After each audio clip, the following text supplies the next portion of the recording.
बिस्मिल्लाहिर्रहमानिर्रहीम, अस्सलाम वालेकुम। रिहाई के बाद जो शाह महमूद कुरैशी साहब ने बाहर आके बातें कही हैं उससे क्या अखज़ करें, ये सबसे बड़ा सवाल है सियासी मंजरनामे पे। बात यह है कि उन्होंने क्या कहा। उन्होंने कहा कि जी मैंने इंसाफ का झंडा हाथ में पकड़ा है और मेरे लीडर हैं, कायद हैं इमरान खान साहब, मैं उनकी खिदमत में हाजिर होऊंगा कल और उनसे मैं यानी कि I take guidance from him और मैं उनको बयान करूंगा जो मैंने चीज़ें सोची हैं जब मैं कैद तन्हाई में था। अच्छा, तो इससे सबसे पहले तो ये कि he is going to stand with PTI, ये बात बड़ी क्लियर है। उन्होंने बीच में भी जब एक दो मरतबा निकले हैं तो उन्होंने यही कहा कि मैं पीटीआई के साथ खड़ा हूँ। तो वो बात ये इसमें कोई डाउट नहीं अब रहना चाहिए कि he will stand with PTI. अच्छा, दूसरा ये कि ये इमरान खान साहब को जाके क्या बताएंगे, थोड़ा सा बात कर लेते हैं कि शाह महमूद कुरैशी साहब का जो अपनी सियासी तारीख रही है वो क्या है। कॉम्पिटेंट शख्स हैं और लग के काम करते हैं जो करते हैं, लेकिन वो कोई एक्सट्रीम पोजीशन नहीं लेते। वो उनको मालूम है कि सिस्टम में रह के काम करना है, तो ये उसी तरीके से रहें। और एम्बिशन भी है, एम्बिशस भी हैं, जैसे कि सबको एम्बिशन है जो सियासत में। तो वो जो एम्बिशन है उसकी वजह से उन्होंने मुख्तलिफ पार्टीज बदली। और ये भी याद रहे कि उन्होंने पार्टीज मोस्टली इस तरीके से बदली कि भाई जब इस्टेब्लिशमेंट से कोई ज़्यादा टक्कर ले ले तो वो ज़रा हट जाते रहे हैं। जहाँ तक पीपल्स पार्टी का ताल्लुक है, उनको किसी हद तक वो जब पोजीशन से हटाया गया फॉरेन मिनिस्टर की, जब उन्होंने पार्टी छोड़ने का इरादा किया, तो अब वो जो पीटीआई में आए और पीटीआई में जब वो आए और उनको जो ओहदा मिला, और वो उस वक्त पार्टी जो थी वो इस्टेब्लिशमेंट के मरहूने मिन्नत थी और ऑब्वियसली सपोर्ट वहाँ से मिली। खुद भी पार्टी है, खुद भी सपोर्ट है इमरान खान साहब को। There is no doubt that he has a lot of support, और जब भी थी, और उनकी एक अपनी तारीख है 25-27 साल की। लेकिन बहरहाल 2018 में इस्टेब्लिशमेंट ने रोल अदा किया उनको उनकी हुकूमत बनवाने में।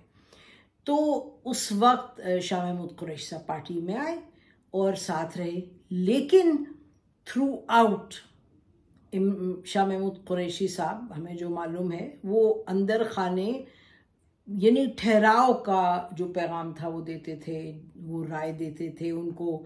यही कहते रहते थे कि जी आप ज़रा ठीक से चलें, इतना झगड़ा नहीं। यानी जब निकलना था नेशनल असम्बली से तो इनकी राय मुख्तलिफ थी, और जो भी फैसले अहम हुए पार्लियामेंट्री पॉलिटिक्स से, वो बड़ा सोच समझ के, और कि लड़ाई नहीं करनी, झगड़े नहीं करने, मिलकर साथ चलना है। तो he was seen as one of the wiser man in PTI.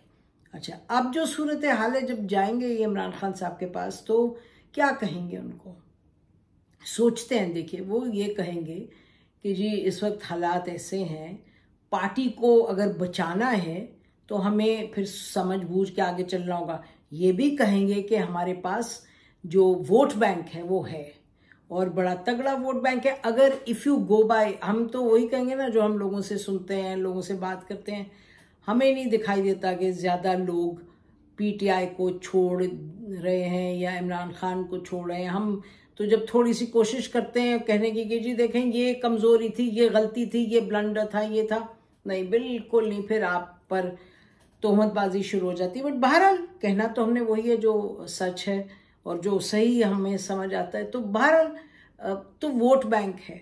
अब वो वोट बैंक को आपने किस तरीके से कन्वर्ट करना है इनटू पार्लियामेंट्री स्ट्रेंथ, तो ये बड़ा सवाल होगा। और यही मेरा ख्याल है कि डिस्कस ये किया जाएगा कल जब ये मिलेंगे। और अब एक there is a slip between the tongue and the lip, के between the cup and the lip, sorry, वो ये कि अगर जब ये क्या इनको जाने देंगे कल, क्योंकि आज भी कोर्ट में ये कहा गया कि जी पंजाब गवर्नमेंट को ये मतलूब है, इनको एक और केस में पकड़ना है। तो अब ये देखेंगे, अगर ये पकड़े बगैर पहुंच जाते हैं ज़मान पाक, तो फिर ये मतलब होगा कि कहीं कुछ लोगों ने जो करता धरता है उनको ये ख्याल आया है कि ये पार्टी को पूरा पूरा इसका सफाया नहीं करना, और शायद तारीख से सीखा हो कि सफाया होता नहीं है पूरा पूरा। तो फिर ये कि अगर ये तो बात क्लियर है कि अगर शाह महमूद कुरैशी साहब पहुंच जाते हैं इमरान खान साहब के पास, इसका मतलब ये कि वो किसी ना किसी शेप में PTI will survive to participate in the elections. तो वहाँ फिर अब देखना है कि इमरान खान साहब जो हैं वो क्या पोजीशन लेते हैं, क्योंकि वो अपनी एक वो जो पोजीशन है कि भाई ये मेरे पीछे आर्मी है, मेरी पार्टी को आर्मी ख़त्म करने की कोशिश कर रही है और उन लोगों को तोड़ा आर्मी ने है, वो हर अपने इंटरव्यू में वो यही रिपीट करते हैं। और अब टक्कर ली थी उन्होंने, ख़ुद भी आर्मी से टक्कर ली थी और आर्मी से दोस्ती भी की थी, उनके बलबूते पर आए भी थे और अब टक्कर भी उनसे लिए। तो अभी there is this war that is going on between Imran Khan साहब एंड द आर्मी और आर्मी के टॉप कमांड। और इन्होंने तो उनका नाम ले लेके अटैक भी कर रहे हैं उनको कि जी वो ये पर्सन भी। और फिर इनको खुद अपने पास्ट भी मालूम है कि इन्होंने क्या किया था जनरल आसिम मुनीर के हवाले से, सबको मालूम है कि जब वो एविडेंस उनको दिया गया एज ISI चीफ, उन्होंने कहा ये मामला है जी देख लें आपके इर्द गिर्द के लोगों का। तो उन्होंने कहा अच्छा भाई घर जाओ। तो दिस इज़ अ फैक्ट। तो बहरहाल सो अब ये है सवाल, ये बहुत लंबी बातें इस पे तो और मुख्तलिफ राहें, लेकिन some facts are clear. Imran Khan साहब ने अपने रॉयटर्स के इंटरव्यू में प्रॉब्ली ये एक्सेप्ट भी किया, आई थिंक रॉयटर्स का था, कि one of the last 2-3 interviews के हाँ मैंने ही निकाला था उनको और कहा कि वो वजह और थी। बट एनीवे बात ये है कि ये अगर मुकाबला है, एनिमोसिटी है, गुस्सा है, और फिर May 9 का एक बहुत ही सख्त गलत कंडेमनेबल वाक़या है, attacking symbols of state. Imran Khan साहब के जो हैं सपोर्टर्स वो तो कहते हैं जी कुछ नहीं, वो तो कोई बड़ी बात नहीं है, और फिर ये ट्रैप था, ये था, वो था। बात ये कि कानून जो है it will have to take its course on that issue. जो है कानून उस तहत तो जाहिर है स्टेप्स लिए जाएंगे उन लोगों के ख़िलाफ़ जिनके ख़िलाफ़ ऑब्वियसली इट्स प्रूवन कि दे वर इन्वॉल्व्ड। तो वो मामला अपनी जगह एक मामला है, लेकिन उसके अलावा भी इमरान खान साहब ने तो अपनी एक टक्कर ली है ना विद द इंस्टीट्यूशंस। अब सबका फ़ायदा इसी में है कि वो जो टकराव है, वो जो झगड़े हैं, उनको कोई ज़ातियात पर जाकर उसको नहीं सुलझाया जाए कि वी हेट दिस मैन या ये साहब कहें आई हेट दिस मैन, ऐसे नहीं चलता। और बहरहाल रियासत ने चलना है, इदारों ने चलना है, सिलसिले ने आगे चलना है, कहीं ऐसे नहीं होता। तो the best thing of course is कि आप एक ट्रांसपेरेंटली जो कानूनी तकाज़े हैं उनको पूरे करते हुए आप अकाउंटेबल ठहराएं लोगों को, जो कि जिन्होंने ये May 9 का इतना बड़ा ब्लंडर, इतनी बड़ी क्राइम, इतना बड़ा जो सिलसिला है वो क्रिएट किया था, बट ट्रांसपेरेंट और कानून ड्यू प्रोसेस के तहत। अच्छा एक तो ये हो गया। अब आते हैं शाह महमूद कुरैशी साहब पर। तो Shah Mahmood I guess $1 million question ये है कि वहाँ जाते हैं, ये इमरान खान से अगर कहते हैं क्या कह सकते हैं। नंबर एक ही हमें लगता है बात कहेंगे, उससे दूसरी क्या बात कह सकते हैं। ये तो नहीं कह सकते इमरान खान साहब चलें जी चेयरमैन साहब एवरीथिंग इज़ फाइन, तो चलें अब इलेक्शंस में हम पार्टिसिपेट करते हैं। ही कांट से दिस, क्योंकि अभी एक ड्यू प्रोसेस होना है, उसमें अब कौन रहता है, किसको नाअहल करार देते हैं, वो देखते हैं अभी। वो एक मुख्तलिफ चीज़ है। ये भी कहते चलें कि जैसे आज कहीं हम एक प्रोग्राम में थे, आसमा शराजी साहबा के, तो जाहिद हुसैन ने कहा कि देखें ये तो पाकिस्तान की तारीख बताती है कि जो नाअहल होता है वो पाकिस्तान की सियासत से ज़रूरी नहीं कि निकल जाए, और तारीख भरी हुई है। चाहे वली ख़ान साहब को या किया, मतलब मुख्तलिफ़ केसेस वगैरह, फिर चाहे भुट्टोज़ नेम, चाहे ये तो खैर उनको तो फांसी चढ़ा दी, लेकिन बेनज़ीर भुट्टो साहबा भी नाअहल हुई, नवाज शरीफ साहब भी नाअहल हुए।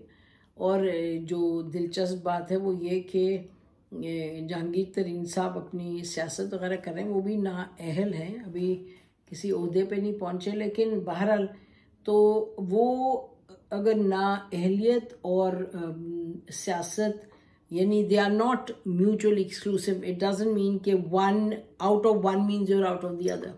तो वो एक चीज़ है जो कि फिर अगर शाह महमूद कुरैशी साहब जाके कहते हैं इमरान खान साहब थोड़ा सा आप साइड पे हट जाएं और मुझे आशीर्वाद दें, मुझे मेरे सर पर हाथ रखें और कह दें कि भाई ये टेम्परेरीली, और ये कह भी चुके हैं, he has said that, Imran Khan साहब कह चुके हैं कि जी शाह महमूद मेरे खिलाफ अगर मुझे कुछ पकड़ लिया और इफ़ आई एम अरेस्टेड, और ये मई 9 से पहले शायद उन्होंने कहा था if I am not wrong, तो मई 9 के बाद तो बहुत कुछ हो गया, बहुत सीरियस मामला बन गया। तो क्या इमरान खान साहब कल शाह महमूद साहब से जब मिलेंगे तो मीटिंग के बाद ये कहेंगे पब्लिकली कि जी जो पार्टी है वो बचनी है और जो सपोर्ट है वो हमारी इंटैक्ट रखनी है और हमने पार्लियामान में जाना है और मैं नाअहल हो जाऊं, मैं कैद में चले जाऊं, मैं कुछ हो जाए, लेकिन आप लोग आगे बढ़ें और शाह महमूद पार्टी को लीड करेंगे।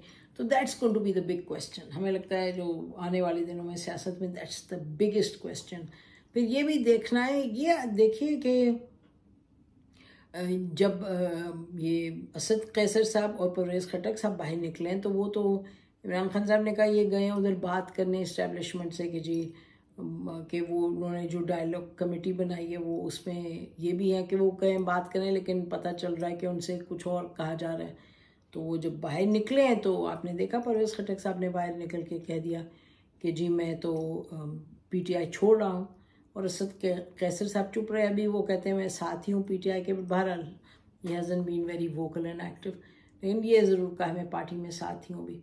तो ये देखना है कि क्या होता है आने वाले दिनों में। बट शाह महमूद कुरैशी साहब की और इमरान खान साहब की मीटिंग अगर हुई, अगेन आई रिपीट, अगर हुई और अगर रास्ते में उनको पुलिस ने फिर से उठा ना लिया, जो अब एक फेवरेट चीज़ है उधर से निकालती है अदालत, इधर से ये पकड़ लेते हैं, तो अगर न पकड़ा तो इसका मतलब ये होगा कि establishment is also okay with this. ये नहीं हम कह रहे कि शाह महमूद कुरैशी साहब कोई डील के तहत निकले हैं या कुछ है, बट अब उन्होंने क्या बातचीत रही हो, क्या हो, गॉड नोज, लेकिन क्या ये कैलकुलेशन की है इस्टेब्लिशमेंट ने कि जी जो हमें अगर चाहिए पीस चाहिए और हमें अगला इलेक्शन ऐसा चाहिए कि उसके बाद कोई हालात बेहतरी की तरफ जाएं, ये दंगल ना बने पाकिस्तान। जो दंगल बना हुआ है देखिएगा इक्तिसादियात कहाँ जाके फंस गई हैं, देखें क्या सिचुएशन है, इतनी गड़बड़ है कि कहा जा रहा है पैसा नहीं है, इतना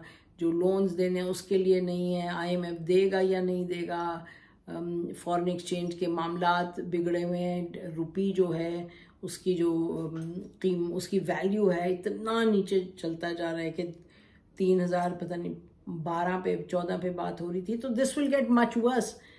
तो इलेक्शन करवाने हैं तो इलेक्शन के बाद जंग नहीं चाहिए, एक दंगल नहीं चाहिए, एक फसाद नहीं चाहिए। उसके लिए इट विल बी इम्पोर्टेंट कि इलेक्शन से पहले डायलॉग हो और उसमें सब लोग बैठें, जिसमें पीटीआई भी होनी चाहिए। तो पीटीआई के शाह महमूद पीटीआई को क्या लीड करके इस प्रोसेस के थ्रू ले जा सकते हैं, क्या इमरान खान उस पर अग्री करेंगे या नहीं, that is going to be the big question. हमारी इस पर नजर रहेगी। हमारी तरफ से इतना ही। खुदा हाफिज़। पाकिस्तान हमेशा जिंदाबाद।